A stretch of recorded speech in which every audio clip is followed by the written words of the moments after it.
আসসালামু আলাইকুম। টি new collection BD চ্যানেলে আপনাদেরকে স্বাগতম। আজকে আমি আপনাদেরকে দেখাবো টপ লেডি পেঁপের চারা। টপ লেডি পেঁপের চারা নিয়ে কথা বলবো।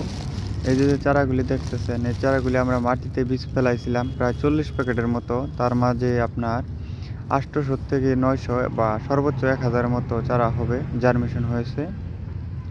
টপ লেডি চারার জার্মেশন গত বছর যেরকম হয়েছিল সেই তুলনায় এই বছর আরও কম, বীজের দাম অনেক বেশি। প্রায় 40 প্যাকেটের মতো আমরা বীজ ফেলাইছিলাম, তার মধ্যে 1000 হবে না, কিছু কম হবে, 900 হইলে হতে পারে। চারাগুলি বিক্রি হবে অগ্রিম, যদি কেউ নিতে চান, অর্ডার দিতে চান তাহলে নিতে পারেন। 1000-এর মতো চারাই আছে। আমাদের লোকেশন ময়মনসিংহ জেলা, মুক্তাগাছা থানা, বাপকির মোড়, নতুন বাইপাস। স্ক্রিনে দেওয়া নাম্বারে যোগাযোগ করতে পারেন যদি কারো প্রয়োজন হয়। অতি দ্রুত, যত তাড়াতাড়ি যোগাযোগ করতে পারেন। ধন্যবাদ। আসসালামু আলাইকুম।